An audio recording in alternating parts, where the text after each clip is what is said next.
আমাদের এর পরবর্তী যে টপিকটা আছে সেটা দেখো, আমরা পরিপাক করে আসছিলাম। আমাদের এবার আসছে ক্ষুদ্রান্তে পরিপাক, অর্থাৎ আমরা পাকস্থলীর পরিপাক করে ফেলছি, এবার আমাদের আছে ক্ষুদ্রান্তের পরিপাক। এখন ক্ষুদ্রান্তে কিভাবে পরিপাক হচ্ছে দেখো, তোমরা জানো আমি ক্ষুদ্রান্তে বলে আসছিলাম 6 থেকে 7 মিটার লম্বা। আর ক্ষুদ্রান্ত 3টা অংশ থাকে, ডিউডেনাম, জেজুনাম, ইলিয়াম। আর এই যে ডিউডেনাম আছে, এই ডিউডেনাম তো অবশ্যই ইউ আকৃতি ছিল। তোমরা দেখছিলে অনেকটা এরকম গঠন ছিল, এটা কি অনেকটা ইউ আকৃতির না, এই কারণে বলা হচ্ছে ডিউডেনামটা ইউ আকৃতির। এবং ডিউডেনামের দৈর্ঘ্য দেওয়া আছে দেখো 25 থেকে 30 সেন্টিমিটার লম্বা, এটা ডিউডেনামের দৈর্ঘ্য, এটা দরকার নাই, তারপরে একটু রিডিং দিবা। আর জেজুনামটা ছিল মাঝখানে, এটা হলো 2.5 মিটার লম্বা, এবং শেষ অংশটা ছিল ইলিয়াম।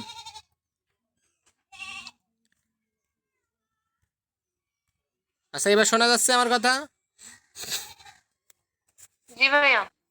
আচ্ছা, তো দেখো এরপরে এখান থেকে তেমন কিছু না, এখান থেকে একটা কথা আছে দেখো, সব ধরনের খাদ্যের চূড়ান্ত পরিপাকই ঘটে হলো ক্ষুদ্রান্তে। তাহলে যদি তোমাদের প্রশ্ন আসে যে সব ধরনের খাদ্যের পরিপাক বা একটা খাদ্যের চূড়ান্ত পরিপাক হয় কোথায়, সেটা হলো ক্ষুদ্রান্তে। এবং এই যে ক্ষুদ্রান্তে পরিপাক হচ্ছে, এখানে 3 ধরনের রস খরিত হয়, একটা হলো পিত্তরস, ভাইয়া একটা একটু বলেন, অগ্ন্যাশয় রস, শোনা যাচ্ছে না। এটা হলো আন্তরিক রস। একটা হলো পিত্তরস, একটা হলো অগ্ন্যাশয় রস, এবং একটা হলো আন্তরিক রস। আচ্ছা, শুনতে পাচ্ছ না আমার কথা? তোমরা বাকিরা উত্তর দাও। হয়তো বৃষ্টি আসছে, একটু নেট প্রবলেম দিলেও দিতে পারে। আচ্ছা, বাকিরা একটু আনমিউট করে বলো তো, শোনা যাচ্ছে কিনা আমার কথা?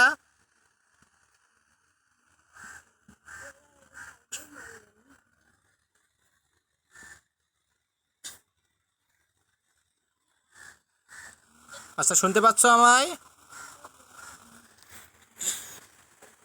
শোনা আছে, শোনা আছে। আচ্ছা, তো সেটাই আমি শুনছিলাম। তোমরা বলো, তোমরা কেউ বলছো শোনা যায়, কেউ বলছো শোনা যায় না, আমি নিজেই টেনশনে পড়ে যাই। আচ্ছা, তো দেখো যান্ত্রিক পরিপাক। এখন এই যে যান্ত্রিক পরিপাক হচ্ছে, এখানে কৃষি ভূমিকা রাখছে ব্রুনাস গ্রন্থি এবং গবলেট কোষ। এবং এই ব্রুনাস গ্রন্থি এবং গবলেট কোষ থেকে মিউকাস খরিত হয়। এরা মূলত এককোষী কোষ। তাহলে তোমাদের যদি পরীক্ষা আসে যে এককোষী মানে গবলেট কোষ কোন ধরনের কোষ, তাহলে সেটা দিবাই হলো এককোষী কোষ। ব্রুনাস কোষ এবং ব্রুনাস গ্রন্থি এবং গবলেট কোষ এরা হলো এককোষী কোষ।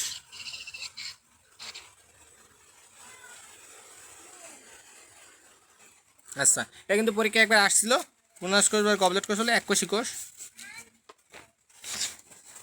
তো গবলেট কোষ দেখাতে হলে আমাদের এর পরবর্তীতে যেতে হবে। তোমাদের গবলেট কোষ দেখানো হবে না, সমস্যা নাই, তবে এর পরবর্তীতে যেতে হবে, এখানে নাই আর কি। এখানে তো চিত্র দেওয়া নাই, পরবর্তীতে চিত্র আছে, ওইখান থেকে আমরা ইনশাল্লাহ দেখাবো।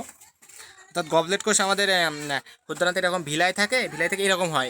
এইখানে যে কোষটা থাকে, এই কোষটার নাম গবলেট কোষ। এটা আমরা চিত্র দেখা মানে, চিত্র পরবর্তীতে প্র্যাকটিক্যালি চিত্র দেওয়া আছে, ওই চিত্র থেকে দেখলে তোমরা বুঝতে পারবা। তো এরপরে দেখো, এই যে ক্ষুদ্রান্ত থেকে কী হয়, এই পিত্তরস কিন্তু খরিত হয় যকৃৎ থেকে। এখান থেকে যদি ক্ষুদ্রান্তের মধ্যে ঢোকাই দিছে, কিন্তু এই পিত্তরস খরিত হয় কিন্তু যকৃৎ থেকে। যকৃৎ থেকে পিত্তরস খরিত হয়, এবং এই যে যকৃৎ থেকে খরিত পিত্তরস, এটা কী করে, এই অন্ত্রে অর্থাৎ ক্ষুদ্রান্তের মধ্যে জীবাণুর কার্যক্ষমতা কমিয়ে দেয়। যখনই এই যকৃৎ থেকে পিত্তরস আসে, এসে মানে এই যে অন্ত্রের যে জীবাণুগুলো ছিল, এগুলোর কার্যক্ষমতা কমায় দেয়। আচ্ছা, আর এই যদি তোমরা বলো পিত্তরস জিনিসটা কি, পিত্তরস জিনিস বলে তোমরা মুরগি কাটলে বা মাছের ক্ষেত্রেও কিছু দেখা যায় মাঝে মাঝে, ওর ভিতরে একটা দেখবা যে সবুজ একটা থলি মতো থাকে ছোট, যেটা অনেক তিতু থাকে, অনেক তিক্ততার সাথে যুক্ত। তো ওটা সবাই ফেলে দেয়। তো ওই জিনিসটা হলো পিত্তরস, আমাদের মানুষের ক্ষেত্রেও থাকে, মানে পরবর্তীতে পড়বো, সমস্যা নাই। আচ্ছা, আর এইখানে একটা কথা আছে দেখো, কোলেসিস্টোকাইনিন নামক হরমোন পিত্তশয়ের সংকোচন প্রসারণ ঘটিয়ে পিত্তরস ক্ষুদ্রান্তে পৌঁছায়। তাহলে পিত্তরস ক্ষুদ্রান্তে পৌঁছাতে সাহায্য করে কোনটি? কোলেসিস্টোকাইনিন নামক একটা হরমোন। সেটা কি করে, পিত্তরসের সংকোচন প্রসারণ ঘটায়। আচ্ছা, এরপরে দেখো একটা কাইম। আমরা আগে কাইল পড়ে আসছিলাম, এবার হলো কাইম। আচ্ছা, কাইল এখনও পড়িনি, কাইলের পরে বৃহদান্তে আছে। তো আমরা আগেও কাইম পড়ছিলাম, এখানেও কিন্তু কাইম, পাকস্থলী থেকে যেটা আসছিল সেটা হলো কাইম। আচ্ছা, এরপরে দেখো এখানে কয়েকটা কথা বলা আছে দেখো, এই অন্ত্রের প্রাচীর থেকে কিছু হরমোন খরিত হয়, সেটা হলো এন্টেরোকাইনিন, সিক্রেটিন, কোলেসিস্টোকাইনিন, এই হরমোনগুলো খরিত হয়। এগুলোর গুরুত্ব আছে পরবর্তীতে। কথা বাদো বাদো আসছে। আচ্ছা, তাহলে ওখানে মনে হয় নেটওয়ার্কের সমস্যা হচ্ছে। আচ্ছা, এরপরে দেখো এরপরে আছে পিত্তরস। পিত্তরস কেমন পদার্থ? পিত্তরস হলো খাদ জাতীয় তরল পদার্থ। অর্থাৎ তাহলে পিত্তরস কিন্তু খাদ জাতীয় তরল পদার্থ, মাথায় রেখো। এতে কোনো এনজাইম থাকে না, এখানে সোডিয়াম বাইকার্বনেট থাকে। আচ্ছা, হলো। এরপরে দেখো এরপরে আছে শর্করা পরিপাক। এখন শর্করা পরিপাকের ক্ষেত্রে অগ্ন্যাশয় থেকে কীভাবে, মানে আছে এই পরিপাকটা আমরা শক পড়বো, এর পরবর্তীতে একটা শক আছে, শকটা একটু পড়ে আসি, তারপরে এখানে আসবো আমরা। ভাইয়া শোনা যাচ্ছে না।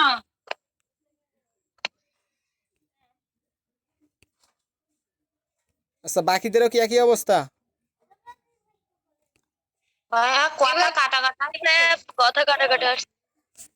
আচ্ছা দেখো, তো তোমাদের যেটা বলছিলাম, আমরা ওই যে মানে পরিপ্যাকটা আমরা এই শখ থেকে পড়ি, তাহলে আমাদের একবারে অনেক পড়া কমপ্লিট হয়ে যাবে।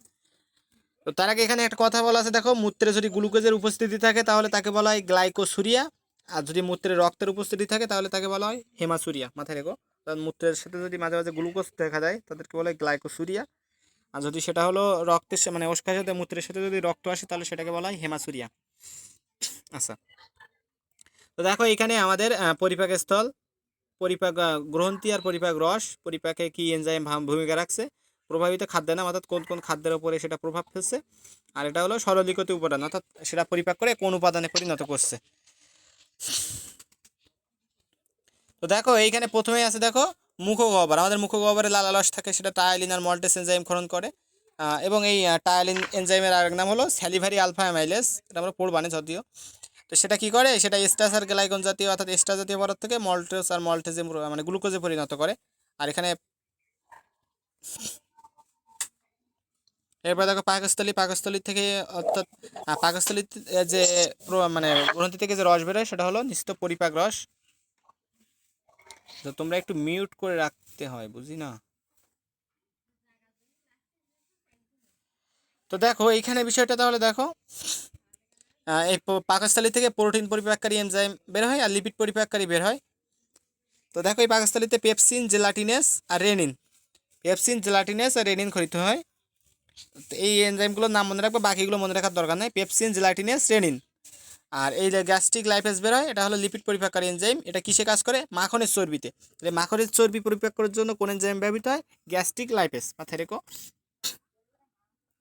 এরপরে দেখো, এরপরে আছে অগ্নাশয় নিঃসৃত রস। এখন এই অগ্নাশয় নিঃসৃত রস এটা কোথা থেকে বের হচ্ছে, ক্ষুদ্রান্ত থেকে, অর্থাৎ এই ক্ষুদ্রান্তে কিন্তু পরিপাক হবে, অর্থাৎ পরিপাক স্থলটা ক্ষুদ্রান্ত।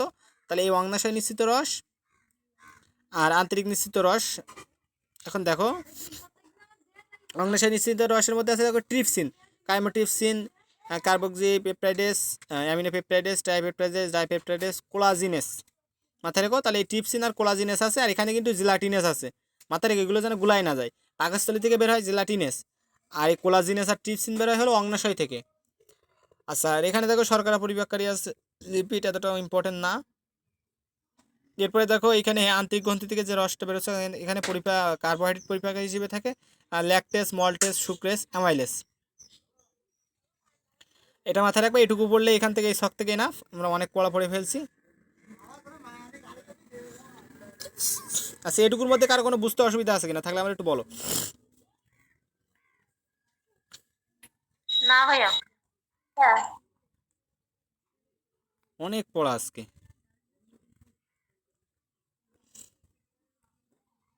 তো এখানে পড়াচ্ছিলাম এগুলো, তাহলে পড়ানো হয়ে গেল। এখানে মনে রাখবে সেই টিপসিন নিষ্ক্রিয় ট্রিপসিনের রূপে থাকে, এবং ডিউডেনামের এন্টারোকাইনেস এসে ট্রিপসিনকে সক্রিয় করে। তাহলে যদি বলা হয় ট্রিপসিনকে সক্রিয় করে কোন এনজাইম, সেটা হলো এন্টেরোকাইনেস। এটা এখানে বুঝতে পারো যে ট্রিপসিনকে সক্রিয় করে কোনটি, এন্টেরোকাইনেস। আর কাইমোটিপসিন ছিল নিষ্ক্রিয়, সেটাকে সক্রিয় করে কে, ট্রিপসিন। এখান থেকে দুইটা এমসিকিউ আসার মতো, এটা মাথায় রেখো। আচ্ছা, এরপরে দেখো স্নেহ পরিপাক। স্নেহ পরিপাকের মধ্যে একটা কথা বলা আছে, একটা দেখো পিত্ত লবণ। পিত্ত লবণের মধ্যে কি কি থাকে, একটা হলো সোডিয়াম গ্লাইকোলেট আর সোডিয়াম টরোকোলেট, এই দুইটা থাকে হলো পিত্ত লবণের মধ্যে।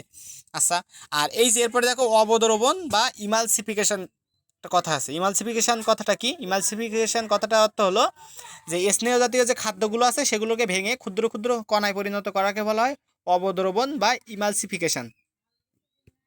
তাহলে যদি তোমাদের পরীক্ষা আসে যে অবদ্রবণ, এটা কিন্তু অপদ্রবণ না, অবদ্রবণ। অবদ্রবণ বা ইমালসিফিকেশন, অর্থাৎ চর্বি জাতীয় খাদ্যকে, ধরো এরকম একটা বড় চর্বি যায় আমাদের পেটের মধ্যে, ধরো তুমি একটা গরুর চর্বি খেয়ে ফেললো, হ্যাঁ, এখন ওই চর্বিটাকে এরকম ক্ষুদ্র ক্ষুদ্র ক্ষুদ্র ক্ষুদ্র কণায় পরিণত করবে, সেটা করে হলো পিত্তরস।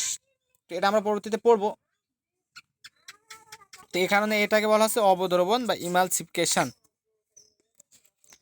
আচ্ছা, এরপরে দেখো এখানে লালা গ্রন্থি, তো আমি বলে ফেলছি এগুলো। তো এখানে আর একটা কথা আছে, দেখো, কম লালা যারা ক্ষরণ করে, অর্থাৎ কম লালা ক্ষরণকারী রোগকে বলা হয় ডিসজিউসিয়া। ডিসজিউসিয়া বলা হয় কম লালা ক্ষরণকারী রোগকে। এবং আরেকটা কথা আছে বাইরের বইয়ের, এগুলো আসার মতো, অর্থাৎ জীবন সমুদ্রের কর্মমুখর পোতাশ্রয় বলা হয় যকৃতকে। জীবন সমুদ্রের কর্মমুখর পোতাশ্রয় বলা হয় যকৃতকে। আচ্ছা, এরপরে লালা রস অম্লীয় হয়, এটা পিএইচ দেখো 6.2 থেকে 7.4, 1200 থেকে 1500 লিটার লালা ক্ষরণ হয়, এগুলো তো বলছি। লালায় পানির পরিমাণও বলছি। আর এখান থেকে আর তেমন কিছু পড়তে হবে না। একটা জিনিস মাথায় রাখবা, লালায় কিন্তু আরবিসি থাকে না। লালায় কিন্তু আরবিসি অর্থাৎ লোহিত রক্তকণিকা কিন্তু লালার মধ্যে থাকে না। এখানে অনেক জিনিস আছে কিন্তু লোহিত রক্তকণিকা কিন্তু থাকে না, মাথায় রেখো। আর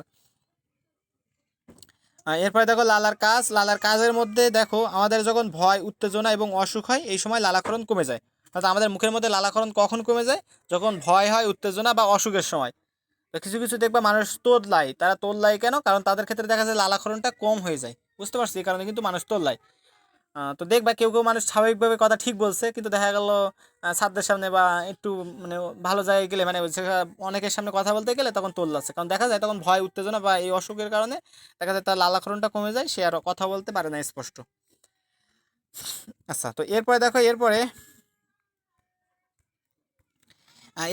এরপরে আছে মিউসিন। সেই মিউসিন নামক গ্লাইকোপ্রোটিন থাকে, অর্থাৎ লালার মধ্যে মিউসিন নামক একটা গ্লাইকোপ্রোটিন থাকে, সেটা খাদ্যকে পিসিল করে খাদ্য দলায় পরিণত করে।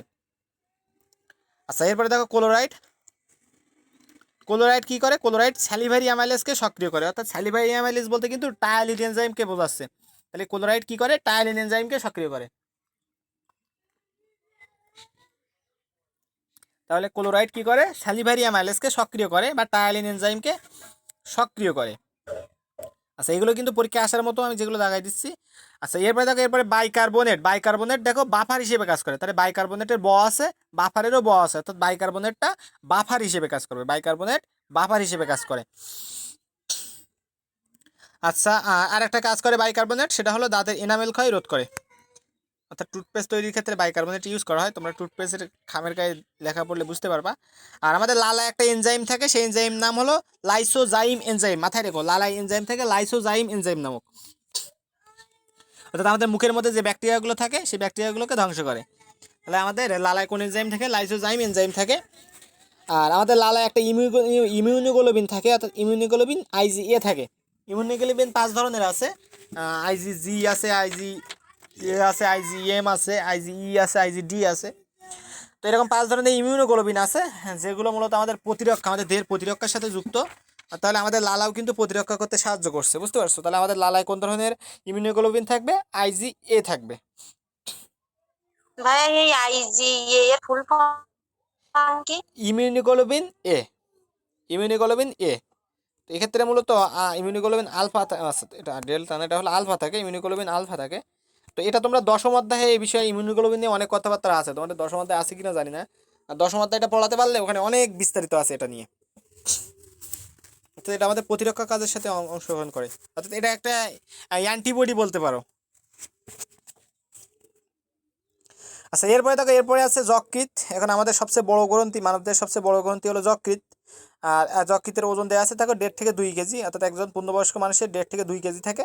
আর মহিলাদের একটু কম থাকে, মহিলাদের কিন্তু 200 থেকে 300 গ্রাম কম থাকে। আচ্ছা, তোমাদের যদি বলা হয় সবচেয়ে বড় গ্রন্থি কোনটা, সেটা হলো যকৃৎ। কিন্তু যদি বলা হয় সবচেয়ে বড় অঙ্গ কোনটা, সেটা হলো ত্বক। তাহলে আমাদের মানবদের সবচেয়ে বড় অঙ্গ কোনটা? অঙ্গটা হলো ত্বক। আর মানবদের সবচেয়ে বড় গ্রন্থি কোনটা? সেটা হলো যকৃৎ। আর এখান থেকে মেডিকেলে একবার প্রশ্ন আসছিল, যকৃতের যে 4টা অসম্পূর্ণ খণ্ড থাকে, তো যকৃতের খণ্ডটা 4 ভাগে বিভক্ত। একটা হলো ডান খণ্ড, একটা হলো বাম খণ্ড, একটা হলো কোয়াড্রেট, একটা হলো কোয়াড্রেট।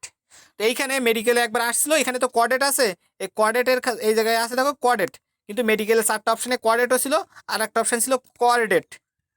দেখো শুধু একটা রেফের শুধু আকপাস দেখতে পাচ্ছি, এখানে কোয়াড্রেট, এখানে হলো কোয়াড্রেট, শুধু একটা রেফ বেশি দেয়া, দেয়া ছিল নিচের কোটি যকৃতের অংশ নয়। এই জিনিসগুলো কিন্তু মাথায় রেখো, সামান্য পরিবর্তন করে দিয়ে কিন্তু তোমাদের পরীক্ষার ক্ষেত্রে হলে টেনশানে ফেলাই দিবে। আর এই যে যকৃতের বাইরে যে আবরণটা থাকে, অর্থাৎ যকৃতের চিত্রটা যদি দেখো তোমরা, এই হলো যকৃতের চিত্র, এই দেখো যকৃতের চিত্র। আর এই যকৃতের তলার দিকে থাকে হলো পিত্তথলি, এই পিত্তথলির মধ্যে মূলত পিত্তরস থাকে, আর যকৃৎ মূলত পিত্তরস তৈরি করে। আর এখানে আছে অভিন্ন পিত্তনালী, অর্থাৎ এই অভিন্ন পিত্তনালী জিনিসটা কি? অভিন্ন পিত্তনালী হলো এইখানে যে যকৃৎ নালী থাকে, আর এখানে যে অগ্নাশয় নালী মানে পিত্তনালী থাকে, এই যকৃৎ নালী আর এই অগ্নাশয় নালী একসাথে এসে এখানে একটা অভিন্ন নালী, অর্থাৎ একটা নালীতে পরিণত হয়। যকৃৎ নালী আর এই অগ্নাশয় মানে পিত্তনালী, যকৃৎ নালী আর পিত্তনালী এখানে এক জায়গায় এসে একসাথে একটা নালী গঠন করে, সেটা হলো অভিন্ন পিত্তনালী, যাকে বলা হয় অ্যাম্পুলা অফ ভ্যাটার বা অভিন্ন পিত্তনালী বলা হয়। আচ্ছা, এই হলো যকৃৎ। এরপরে দেখো যকৃতের নিচের পিঠে কি থাকে, পিত্তথলি থাকে। এবং এইখানে দেখো সেই মানে অভিন্ন যকৃৎনালী সৃষ্টি করে কিভাবে, যকৃৎনালী আর এই সে অভিন্ন পিত্তনালী একসাথে গঠন করে অ্যাম্পুলা ভ্যাটার গঠন করে। আচ্ছা, তো এরপরে দেখো, এরপরে আছে দেখো মানবদেহের সবচেয়ে বড় গ্রন্থি যকৃৎ। এর ওজন হলো পুরো দেহের ওজনের 3 থেকে 5%। আর এই যকৃৎকে বলা হয় জৈব রসায়নাগার। অর্থাৎ কি জৈব রসায়নাগার কেন বলা হচ্ছে, কারণ এই যকৃতের মধ্যে প্রায় 5 শতাধিক জৈবনিক কাজ সম্পন্ন হচ্ছে। তো 5 শতাধিক রাসায়নিক প্রক্রিয়া সম্পন্ন হচ্ছে আমাদের এই যে যকৃতের মধ্যে। যকৃতের মধ্যে 5 শতাধিক জৈবনিক ক্রিয়া সম্পন্ন হচ্ছে, এই কারণে বলা হচ্ছে মানবদেহের অর্গানিক ল্যাবরেটরি বা জৈব রসায়নাগার। এরপরে দেখো, এরপরে আছে যকৃতের সঞ্চয়ী ভূমিকা। যকৃৎ কীভাবে সঞ্চয় করে, তো সঞ্চয়ী ভূমিকার মধ্যে আছে দেখো গ্লাইকোজেন সঞ্চয়, রক্ত সঞ্চয়, ভিটামিন সঞ্চয়, পিত্তরস তৈরি, চর্বি অ্যামিনো অ্যাসিড সঞ্চয়, মিনারেল সঞ্চয়। এগুলো কিন্তু সবই যকৃতের সঞ্চয়ী ভূমিকা। তোমাদের রিটেনে আসতে দেখা যায় যে যকৃতের সঞ্চয়ী ভূমিকা ব্যাখ্যা করো বা যকৃতের বিপাকীয় ভূমিকা ব্যাখ্যা করো। তো এক্ষেত্রে তোমরা এখান থেকে এমসিকিউ আসে, রিটেনও আসে, মাথায় রেখো। তো এক্ষেত্রে তোমরা মনে রাখার জন্য একটা ছন্দ ইউজ করতে পারো, মিনা গাভীর চর্বি ও পিত্ত সঞ্চয় করে। তো মিনা দিয়ে মনে রাখবা মিনারেল সঞ্চয়। আচ্ছা কইসে মিনা দিয়ে মনে রাখবা মিনারেল সঞ্চয়, এই হলো মিনারেল সঞ্চয়। এরপরে দেখো গাভীর গয়াকার দিয়ে হলো মনে রাখবা গ্লাইকোজেন সঞ্চয়। ভয়রসি দিয়ে মনে রাখবা ভিটামিন সঞ্চয়। এরপরে দিয়ে মনে রাখবা হলো রক্ত সঞ্চয়। আর এরপরে পিত্ত দিয়ে হলো পিত্তরস তৈরি। চর্বি দিয়ে হলো চর্বি ও অ্যামাইনো অ্যাসিড সঞ্চয়। আর এই সঞ্চয় দিয়ে মনে রাখবা এটা হলো সঞ্চয়ী ভূমিকা। এভাবে মনে রাখতে পারো। আচ্ছা, আর এরপর দেখো এই যে গ্লাইকোজেন সঞ্চয় কিভাবে হচ্ছে, অর্থাৎ আমরা যে কার্বোহাইড্রেট খাই, ধরে নাও তোমার দেহের জন্য প্রয়োজন হলো ধরো 250 গ্রাম চালের ভাত তোমার দেহের জন্য প্রয়োজন, বা 250 গ্রাম তোমার শর্করা প্রয়োজন, কিন্তু তুমি খেয়ে ফেলছো হলো 400 গ্রাম। এখন এই যে অতিরিক্ত 150 গ্রাম শর্করা আছে, এই 150 গ্রাম শর্করা তোমার দেহে কি করবে, এখন এই 150 গ্রাম শর্করা তো তুমি দেহ থেকে আর বের করে দিতে পারছো না। তো এই 150 গ্রাম শর্করা তখন কি হয়, এটা এই যে অতিরিক্ত যে শর্করাটা থাকছে, এই শর্করাটা তখন দেখা যায় গ্লাইকোজেন রূপে আমাদের দেহে সঞ্চিত হয়, অর্থাৎ গ্লাইকোজেন রূপে আমাদের দেহে সঞ্চিত হয়। তো এই গ্লাইকোজেন রূপে সঞ্চালিত হয়। তো গ্লাইকোজেন প্রক্রিয়াটা যদি বলি, অর্থাৎ এই যে গ্লাইকোজেন সঞ্চয়টা কিভাবে হয়, গ্লাইকোজেনেসিস প্রক্রিয়ায় হয়। তো এখানে জেনেসিস কথাটার অর্থ হলো তৈরি করা, অর্থাৎ গ্লাইকোজেন থেকে, অর্থাৎ গ্লুকোজ থেকে গ্লাইকোজেন তৈরি করা। গ্লাইকো মানে কি গ্লাইকোজেন, আর জেনেসিস মানে তৈরি করা, অর্থাৎ গ্লাইকোজেন তৈরি করা। তো গ্লাইকোজেন তৈরি করবে কোনটা থেকে, অর্থাৎ গ্লুকোজ থেকে গ্লাইকোজেন তৈরি করবে। তাহলে গ্লুকোজ থেকে গ্লাইকোজেন তৈরির প্রক্রিয়াকেই বলা হয় গ্লাইকোজেনেসিস। আচ্ছা, আর এরপর দেখো এখানে একটা হরমোন কাজ করে, সেটা হলো ইনসুলিন নামক একটা হরমোন কাজ করে। গ্লাইকোজেন সঞ্চয় ভূমিকা রাখে হলো ইনসুলিন নামক একটা হরমোন। এরপরে দেখো রক্ত সঞ্চয়। এখন আমাদের রক্ত সঞ্চয় কিন্তু তোমরা জানো হার্ট কিন্তু রক্ত পাম্প করে, কিন্তু রক্ত সঞ্চয় করতেছে কিন্তু যকৃৎ। সবচেয়ে বেশি রক্ত সঞ্চয় করে হলো যকৃৎ। দেখো 1500 ঘন সেন্টিমিটার রক্ত সঞ্চয় করে। এ কারণে যকৃৎকে বলা হচ্ছে রক্তের ভান্ডার হিসেবে কাজ করে। এখন তোমাদের যদি পরীক্ষা আসে রক্তের ভান্ডার হিসেবে কাজ করে কোনটি, তোমরা আবার হার্ট দিয়ে বসো না, বা পাকস্থলী মানে হৃৎপিণ্ড দিয়ে বসো না। মাথায় রেখো রক্তের ভান্ডার হিসেবে কিন্তু কাজ করছে কে, যকৃৎ। তাহলে মাথায় রেখো যকৃৎ কি করবে, রক্তের ভান্ডার হিসেবে কাজ করে, এটা কিন্তু মাথায় রেখো, তোমরা হার্ট দিয়ে বসো না। আর যকৃৎ কতটা রক্ত সঞ্চয় করতে পারে, 1500 মানে ঘন সেন্টিমিটার রক্ত সঞ্চয় করতে পারে। আচ্ছা, এরপরে দেখো এরপরে আছে ভিটামিন সঞ্চয়। আমাদের কয়েকটা ভিটামিন সঞ্চয় করে, সেটা হলো দেখো আমাদের স্নেহ দ্রবণে মানে স্নেহ যে দ্রবণীয়, অর্থাৎ চর্বিতে যে দ্রবণীয় ভিটামিনগুলো আছে, সেই ভিটামিনগুলো এডিইকে এডিইকে এডিইকে এগুলো হলো চর্বিতে দ্রবণীয় ভিটামিন। আর পানিতে দ্রবণীয় ভিটামিন আছে দেখো ভিটামিন বি আর সি। তাহলে পানিতে দ্রবণীয় ভিটামিন হলো ভিটামিন বি আর সি, আর চর্বিতে দ্রবণীয় ভিটামিন হলো এডিইকে।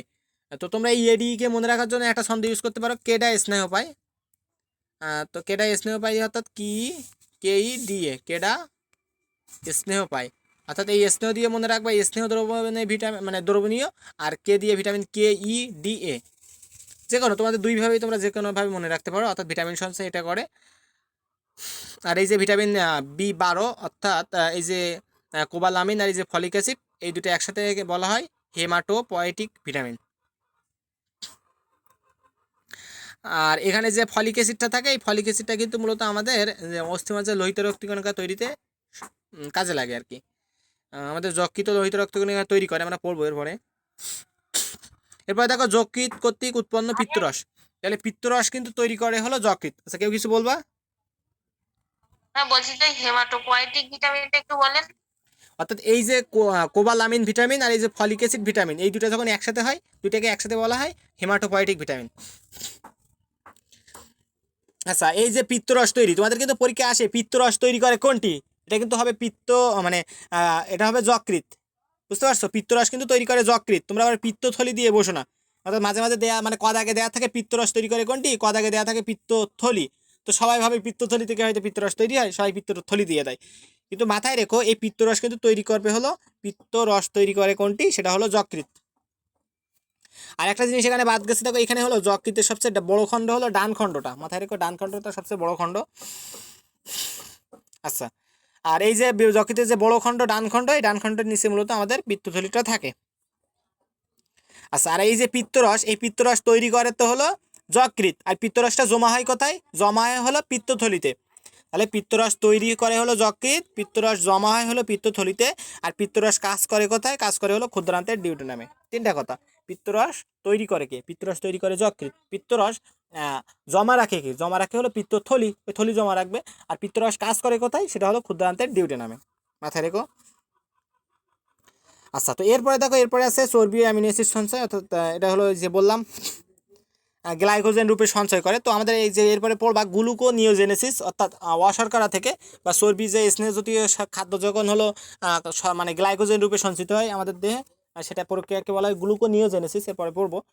তো বিষয় হলো আমাদের যে দেহে তো শর্করা, অতিরিক্ত শর্করাগুলো তো হলো মানে গ্লাইকোজেনেসিস প্রক্রিয়ায় গ্লাইকোজেন রূপে সঞ্চিত হলো, কিন্তু অতিরিক্ত যে চর্বিগুলো থাকে আমাদের দেহে, চর্বি, সেই চর্বিগুলো কীভাবে আমাদের দেহে মানে যেগুলো হলো শর্করা বাদ দিয়ে যা আছে চর্বি বা আমিষ, এই জাতীয় খাদ্যগুলো কীভাবে অতিরিক্তগুলো সঞ্চয় হবে, সেটা হয় গ্লুকোনিওজেনেসিস প্রক্রিয়ায়।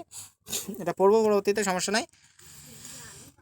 এরপরে দেখো মিনারেল সঞ্চয়, মিনারেল সঞ্চয় অর্থাৎ লৌহ আর পটাশিয়াম সঞ্চয় করে। অর্থাৎ আমাদের লৌহটা কীভাবে জমা হয়, যকৃতে হলো ফেরিটিন হিসেবে জমা হয়। আর আমাদের যে যকৃতের ম্যাক্রোফেজ থেকে কাপড় কোষ, এটা পরবর্তীতে পড়বো, সমস্যা নেই। আসা আমরা একটু আগায় জড়িত। এরপর দেখো, এরপরে হলো যকৃতের বিপাকীয় ভূমিকা, আমরা সঞ্চয়ী ভূমিকা পড়ে আসছি, বা যকৃৎ কী কী কাজে বিভাগ করতে, আগে কিন্তু আমরা কী কী সঞ্চয় করছিল সেইগুলো পড়ে আসছি, এবার কোন কোন জায়গায় বিভাগ করবে। তো এই বিভাগের ক্ষেত্রে আছে শর্করা বিপাক, শর্করা বিপাক আছে, তারপরে আছে প্রোটিন বিভাগ, মানে প্রোটিন বিভাগ আছে, তারপরে হরমোন মানে ফ্যাট বিভাগ আছে। তো এগুলো পড়বো। তো এক্ষেত্রে তোমরা মনে রাখার জন্য একটা ছন্দ ইউজ করতে পারো, ফ্যাট হিমু শর্করা ও প্রোটিন বিভাগ করে লাল পিত্ত হারালো। ফ্যাট দিয়ে হলো ফ্যাট বিভাগ, হিমু দিয়ে মনে রাখবা হলো হিমোগ্লোবিনের ভাঙন করে, হিমোগ্লোবিনের ভাঙন করে। আর শর্করা দিয়ে হলো শর্করা বিভাগ করে, প্রোটিন দিয়ে প্রোটিন বিভাগ করে। আর বিভাগ দিয়ে মনে রাখবা বিভাগীয় ভূমিকাতে এগুলো কাজ করছে। আর লাল দিয়ে মনে রাখবা হলো লোহিত রক্তকণিকা উৎপাদন করে, ভাঙন করে। আচ্ছা আর পিত্ত দিয়ে মনে রাখবো এটা হলো পিত্তরস উৎপাদন করে। আর হারালো হ দিয়ে মনে রাখবো ওটা হলো হরমোনের ভাঙন করে। এরপরে 8-9টা পয়েন্ট আছে, সেগুলো মনে রাখার জন্য এই ছন্দটা ইউজ করতে পারো। আচ্ছা এরপরে দেখো, এরপরে হলো গ্লাইকোজেনেসিস, তোমাদের এটা আগেই বলছি, গ্লাইকোজেন তৈরি প্রক্রিয়া, অর্থাৎ অশর্করা মানে গ্লুকোজ থেকে গ্লাইকোজেন তৈরি প্রক্রিয়া। আর এটা আমাদের অন্তর থেকে একটা শিরা থাকে, হেপাটিক পোর্টাল শিরা, তোমরা এটা রুই মাছের ক্ষেত্রে পড়াইছিলাম। তো আমাদের দেহ ওরকম হেপাটিক পোর্টাল শিরা থাকে। হেপাটিক পোর্টাল শিরা কী করে, আমাদের যকৃতে এসে প্রবেশ করে। এই শিরাটা একমাত্র হলো চিনিবাহিত, মানে চিনি বহনকারী একমাত্র রক্তবাহিকা। চিনি বলতে মূলত গ্লুকোজকে বোঝানো হচ্ছে, গ্লুকোজ বলতে চিনিকে বোঝানো হচ্ছে। তো এই ক্ষেত্রে এই যে চিনি বহনকারী যদি একমাত্র রক্তবাহিকা কোনটা, সেটাকে হলো হেপাটিক পোর্টাল শিরা, মাথায় রেখো। আর আমাদের গ্লুকোজ কী করে, 100 ঘনমিটার সেন্টিমিটার থেকে 90 মিলিগ্রাম গ্লুকোজ হিসেবে সঞ্চয় করে, অর্থাৎ এটা যেহেতু বিপাকীয়। আচ্ছা এরপরে দেখো, এরপরে এই গ্লাইকোজেনেসিস প্রক্রিয়া একটা কাজ হয়, সেটা হলো ইনসুলিনের উদ্দীপ্ত হয়। তো ওদের এই অধ্যায়টা শেষ করতে হবে, তা নাহলে অনেক গল্প আকারে এগুলো বলা যেত। ইনসুলিনটা কীভাবে আমাদের যাদের ডায়াবেটিস হয় তাদের ক্ষেত্রে কীভাবে ইনসুলিনটা করে। আচ্ছা পারবো এই অধ্যায় শেষ করতে, ইনশাল্লাহ শেষ হয়ে যাবে। তো এই ইনসুলিনটা কী করে, ইনসুলিনটা অর্থাৎ আমাদের যখন রক্তে গ্লুকোজের পরিমাণটা বেড়ে যায়, তখন দেখা গেলে ইনসুলিন ক্ষরণ করতে হয়। ইনসুলিন ক্ষরণ করে তখন ইনসুলিন দেখা যায় গ্লুকোজের পরিমাণটা কমিয়ে দেয়। অর্থাৎ আমাদের যাদের ডায়াবেটিস হয় তাদের দেখা যায় রক্তে গ্লুকোজের পরিমাণটা বেড়ে যায়। কারণ কি, তাদের দেহে এই যে গ্লাইকোজেনেস প্রক্রিয়াটা মানে এই যে ইনসুলিনটা ক্ষরিত হয়, মানে অগ্নাশয়ের বিটা কোষ থেকে এই ইনসুলিনটা খরিত হয়। অর্থাৎ অগ্নাশয়ের একটা পার্ট আসছে আইলেটস অফ ল্যাঙ্গার হ্যান্স, তো এখানে একটা বিটা কোষ আছে, বিটা কোষ থেকে ইনসুলিনটা খরিত হয়। এর পরবর্তীতে যদি তো আসে সেইখানে বলবা না, আমি এখানে আর বলবো না বেশি, তা নাহলে সব প্যাচ লাগাই যাবে। তো ইনসুলিন খরিত হয় কোথা থেকে, এটা আমরা পরবর্তীতেও আসে, সেখান থেকেও পড়বো। এখানেও আছে যে আইলেটস অফ ল্যাঙ্গারহ্যান্স থেকে খরিত হয় অর্থাৎ অগ্নাশয়ের। এরপরে দেখো গ্লুকোনিওজেনেসিস হলো যে অশর্করা থেকে শর্করা উৎপাদনের প্রক্রিয়া, অর্থাৎ এই যে অ্যামিনো অ্যাসিড, গ্লিসার, এগুলো থেকে যখন গ্লুকোজটা রূপে আমাদের মানে দেহে সংশ্লেষিত হয় সেটাকে বলা হয় গ্লুকোনিওজেনেসিস। বা আমরা যেমন রমজান মাসে রোজা থাকি, তো রোজা থাকলে দেখা যায় আমরা তো সারাদিন খাই না, কিন্তু তারপরে আমাদের দেহে কিন্তু বিপাকটা চলে। অর্থাৎ আমাদের যে এই যে সঞ্চিত চর্বি ছিল বা সঞ্চিত এই যে গ্লাইকোজেনগুলো ছিল, এগুলো কিন্তু তখন ভাঙন হয়ে যায়। সেই গ্লাইকোজেন ভাঙার প্রক্রিয়াকে বলা হয় গ্লাইকোজেনেসিস, মানে গ্লাইকোজেনোলাইসিস। লাইসিস করার অর্থ ভাঙন। তো গ্লাইকোজেনোলাইসিস অর্থাৎ সেই গ্লাইকোলাইসিস প্রক্রিয়া হলো আমাদের দেহের হলো মানে ওই যে গ্লাইকোজেনটা ভাঙে। তো এখানে গ্লাইকোজেনোলাইসিস মানে গ্লাইকোলাইসিসের কথাটা নাই, এখানে গ্লাইকোজেনেসিসের কথাটা আছে, শুধুমাত্র তৈরি করার কথাটা আছে, ভাঙনের কথাটা যদিও নাই। তো মনে রাখবো এই যে মানে গ্লাইকোজেন থেকে যখন আমরা শর্করা তৈরি করব তখন সেটাকে বলা হয় গ্লাইকোলাইসিস। অর্থাৎ গ্লাইকোজেন, আর লাইসিস মানে ভাঙন, গ্লাইকোজেনে ভাঙন হয়। আচ্ছা, এরপরে দেখো, এরপরে প্রোটিন বিভাগের মধ্যে ডিঅ্যামিনেশন ঘটে, ইউরিয়া তৈরি ঘটে, প্লাজমা প্রোটিন সংশ্লেষণ ঘটে। তো তোমরা এর মধ্যে মনে রাখবা যে এখানে কিন্তু গামা গ্লোবিউলিনটা থাকে না। তো মনে রাখবা যকৃতের ক্ষেত্রে প্লাজমা প্রোটিনে গামা গ্লোবিউলিনটা থাকে না। এরপরে দেখো হরমোন সংশ্লেষণ, আমাদের এই যে যকৃৎ কি হরমোন সংশ্লেষণ করে, যকৃৎ হরমোন সংশ্লেষণ করে হলো অ্যানজিওটেনসিনোজেন হরমোন সংশ্লেষণ করে। অর্থাৎ আমাদের যকৃৎ থেকে তাহলে কি তৈরি হয়, অ্যানজিওটেনসিন হরমোন খরিত হয়। এই অ্যানজিওটেনসিন অর্থাৎ শেষে দেখো জেন আছে, তো আমি বলছিলাম জেন করা থাকলে সেটা বোঝাবে নিষ্ক্রিয়, তাহলে অ্যানজিওটেনসিনোজেনটা কি নিষ্ক্রিয়। এখন তাহলে এটাকে সক্রিয় করবে কে, এটাকে সক্রিয় করবে ওই যে বৃক্ক থেকে রেনিন এনজাইম খরাতে হয়, সেই রেনিন এনজাইমটা এটাকে সক্রিয় করে, এবং এটাকে যখন সক্রিয় করে তখন দেখা যায় আমাদের দেহে রক্তচাপ বৃদ্ধি পায়। আচ্ছা, আর একটা কথা একদম উপরে বলা আছে, দেখো আমাদের কোলেস্ট্রল কি করে, হার্ট অ্যাটাক আর স্ট্রোক সৃষ্টি করে। এখন তোমরা অনেকেই বলো হার্ট অ্যাটাক হয়েছে, স্ট্রোক হয়েছে, দুটাকে একসাথে গোলায় ফেলো। তো বিষয় হলো হার্ট অ্যাটাক কোথায় হয় আর স্ট্রোক কোথায় হয়। হার্ট অ্যাটাক জিনিসটা হলো আমাদের যে আমরা এই যে শ্বাস প্রশ্বাস নিচ্ছি, অর্থাৎ আমাদের যে হার্টে যে জিনিসটা, হার্টে যখন হার্ট ফেইলার হয়, হার্ট অ্যাটাক হয়, এরকম কয়েকটা প্রক্রিয়া আছে, আমরা পঞ্চম অধ্যায়ে পড়বো না যদিও। তো এই হার্ট অ্যাটাক কখন হয়, অর্থাৎ আমাদের যখন এই হৃৎপিণ্ড পর্যাপ্ত অক্সিজেন সরবরাহ করে পারে না, তখন দেখা যায় এই কোষগুলো মারা গেলে তখন দেখা যায় হার্ট অ্যাটাক হয়। অর্থাৎ হার্ট অ্যাটাক কিন্তু আমাদের হার্টে হচ্ছে। কিন্তু এই যে এই স্ট্রোকটা কিন্তু হয় মস্তিষ্কে, অর্থাৎ স্ট্রোক বলতে বোঝানো হচ্ছে মস্তিষ্কের রক্তক্ষরণ। তো যেহেতু ক্লাস সংক্ষিপ্ত, এই কারণে আমার একটু কম বলতে হচ্ছে, তা নাহলে অনেক বলা যেত এই বিষয়ে। তো এই স্ট্রোকটা হলো মস্তিষ্কে, অর্থাৎ মস্তিষ্কের মধ্যে যে মানে তোমরা তো জানো আমাদের সারা দেহে রক্ত পরিবহন হচ্ছে, আর রক্ত পরিবহন না হলে তো আমাদের সেই কোষগুলো পচে যেত। তাহলে আমাদের এই যে মস্তিষ্কের মধ্যে যখন রক্ত যাচ্ছে, এখন এই রক্তটা যদি কোথাও দেখা যায় কোনো একটা স্নায়ু ছিঁড়ে গিয়ে বা কোনো কারণে যদি মস্তিষ্কে রক্তক্ষরণ হয়ে যায়, তো দেখা যায় তখন সেই জিনিসটাকে বলা হয় সেরেব্রাল থ্রম্বোসিস, বা এটাকে বলা হয় স্ট্রোক। তখন ওই স্ট্রোক হয়, অর্থাৎ স্ট্রোক হয় কিন্তু মস্তিষ্কে, আর হার্ট অ্যাটাক হয় কিন্তু আমাদের হৃৎপিণ্ডে। আচ্ছা, তো এরপরে দেখো এর লোহিত রক্তকণিকা ভাঙন।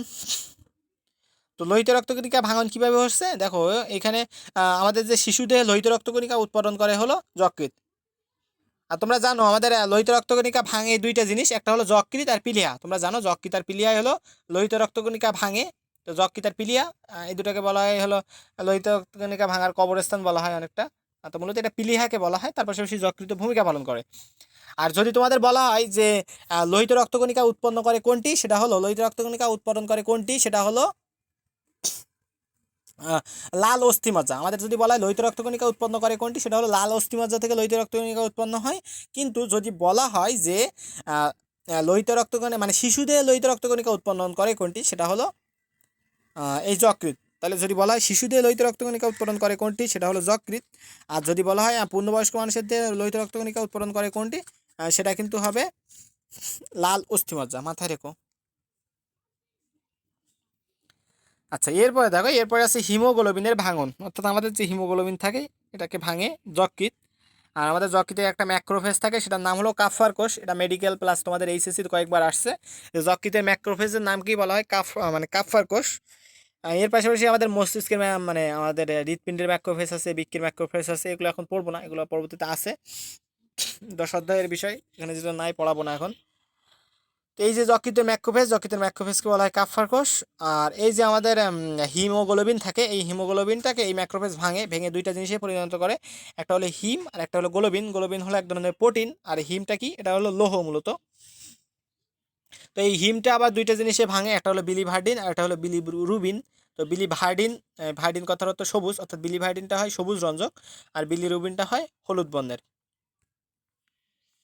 আচ্ছা, এ পর্যন্ত কারো কোনো বুঝতে অসুবিধা আছে কিনা? আমি কি একটু ফাস্ট হয়ে যাচ্ছি, তোমরা একটু বলো তো। না ভাইয়া, প্রবলেম নেই। আচ্ছা, তুমি কিন্তু অতিরিক্ত বলছো। হ্যাঁ, তুমি এর আগে এই অধ্যায়টা খুব সুন্দর করে ক্লাস করছো। সেই অধ্যায়টা আমি 2 দিনে ক্লাস নিয়েছিলাম এই অধ্যায়টা। তো এই কারণে তুমি হয়তো বলছো সমস্যা নেই। বাকিরা কি বলছে? বাকিদের কি কোনো মতবাদ নাই? এখানে আকিব, অমলেন্দু, আসমা, ঈশিতা আর যারা আছে, ঝুমা, সাদিয়া, তপসী, এরা বলো, কেউ তো বলছে না কোনো কথা। না আমি কি বেশি ফাস্ট হয়ে হ্যাঁ ফেলছি? ঠিক আছে, পড়ান, সমস্যা নেই, এভাবে পড়ান। আচ্ছা, তোমাদের সমস্যা না লাগলে এই আমার তো কি? শেষ। আচ্ছা, আমাদের কুকুর আর ঘোড়ার ক্ষেত্রে কিন্তু পিত্তাশয় থাকে না, মাথায় রেখো। আচ্ছা, এরপরে দেখো পিত্ত উৎপাদন। তোমাদের বলছিলাম পিত্ত উৎপাদন করে কে? যকৃৎ, অর্থাৎ হেপাটোসাইট প্রক্রিয়ায় পিত্ত উৎপাদন করে। আচ্ছা, আর এরপরে দেখো হরমোনের ভাঙন। আমাদের যকৃৎ দুইটা হরমোন ভাঙে, একটা হলো টেস্টোস্টেরন, একটা হলো অ্যালডোস্টেরন। তাহলে দুইটা এস্ট্রন ভাঙে, দুইটা এস্ট্রন হরমোন ভাঙে, একটা হলো টেস্টোস্টেরন, একটা হলো অ্যালডোস্টেরন। এটা কিন্তু পরীক্ষা আসে, মাথায় রেখো। আচ্ছা, এরপরে দেখো টক্সিক বা বিষ অপসারণ করে। আমাদের দেশ যে বিষ অপহরণ করে, অর্থাৎ অতিমাত্রায় যদি কিছু জন্ম হয়ে যায় সেটা অপসারণ করতে সাহায্য করে, অর্থাৎ অতিরিক্ত যে ওষুধটা গ্রহণ করে, আমরা কিন্তু অতিরিক্ত ওষুধ খাই, এই ওষুধগুলো কিন্তু অপসারণ করে যকৃৎ। এরপরে তাপ উৎপাদন করে।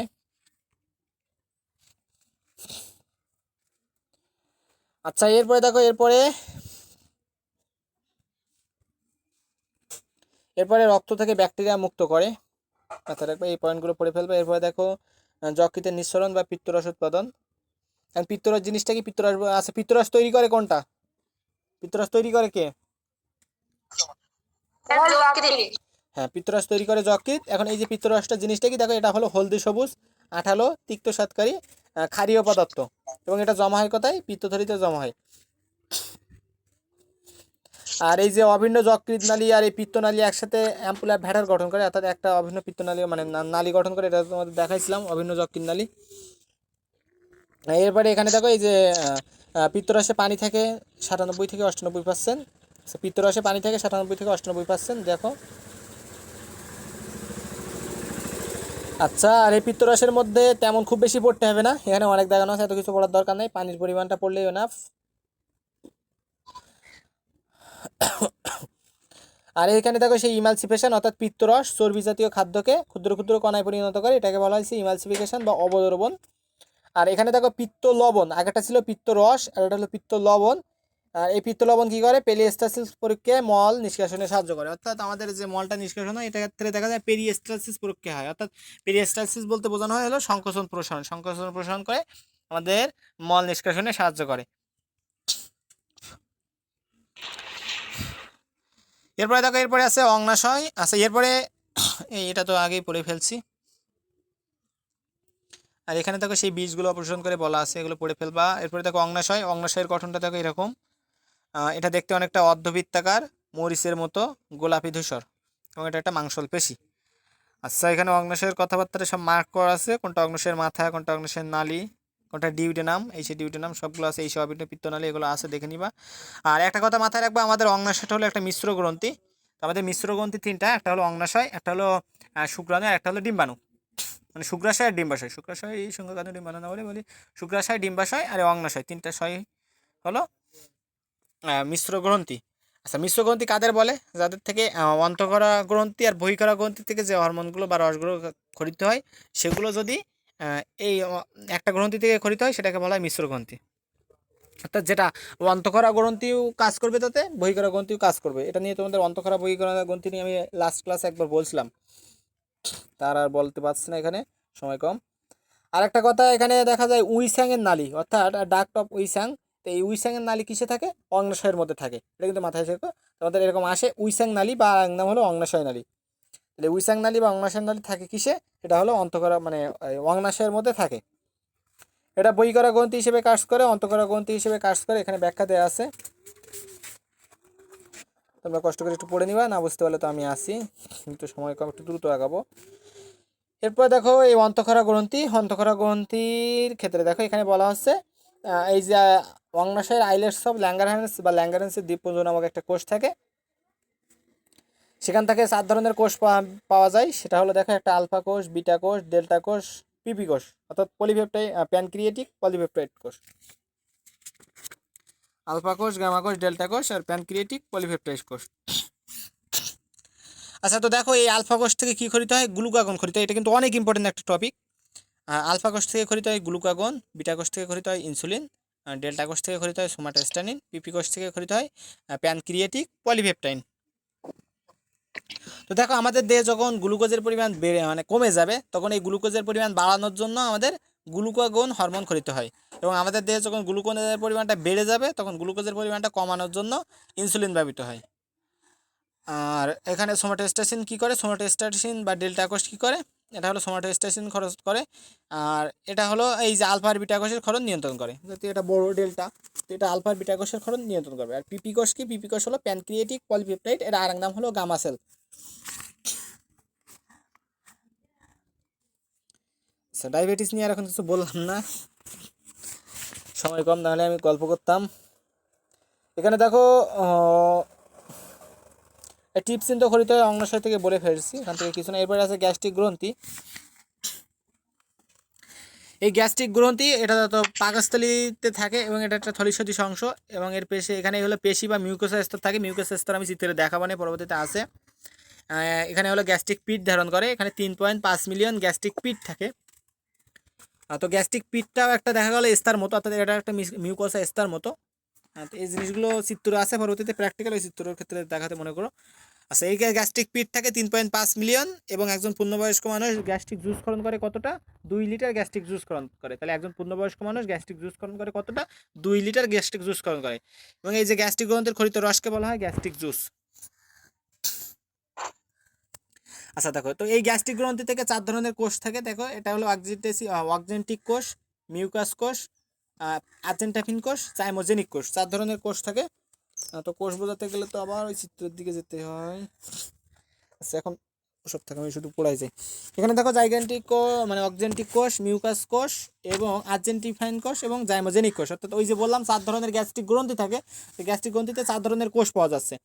তো এই অক্সেন্টিক কোষের আরেক নাম হলো প্যারাইটাল কোষ, এবং এই প্যারাইটাল কোষ থেকে কিন্তু এই সেল খরিত হয়, মাথায় রেখো। তাহলে অক্সেন্টিক কোষের আরেক নাম হলো প্যারাইটাল কোষ। এই কোষ থেকে কি খরিত হয়? হাইড্রোক্লোরিক অ্যাসিড খরিত হয়।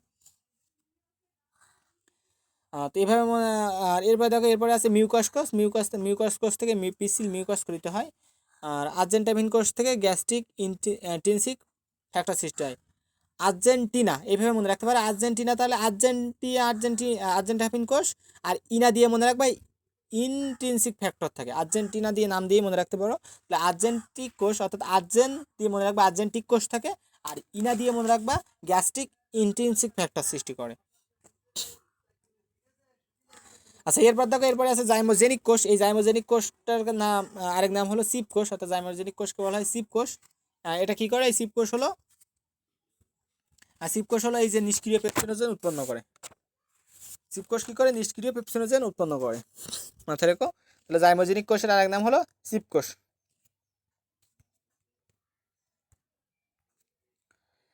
আচ্ছা, এই গ্যাস্ট্রিক জুসের মধ্যে পানির পরিমাণ থাকে 99.45% পানি, আর এই গ্যাস্ট্রিক ইন্ট্রিনসিক ফ্যাক্টর থাকে 3টা: পেপসিন, রেনিন, লাইপেজ এনজাইম। আর এই গ্যাস্ট্রিক জুস আমার পাকস্থলী প্যারাসিটকে সুরক্ষা করে, এগুলো তো জানো।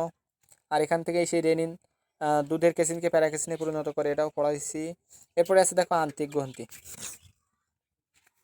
আমরা গ্যাস্ট্রিক গ্রন্থি পড়ছি, এবার পড়ছি আন্ত্রিক গ্রন্থি। এগুলো সব গ্রন্থি, আমরা যে 5টা গ্রন্থি পড়ছিলাম, ওই 5টা গ্রন্থির মধ্যে একটা আন্ত্রিক গ্রন্থি। তো এই আন্ত্রিক গ্রন্থিটা কোথায় থাকছে? দেখো, এই আন্ত্রিক গ্রন্থিটা হলো অন্ত্রে থাকছে, অর্থাৎ অন্ত্রের মিউকোসা স্তরে এটা থাকে।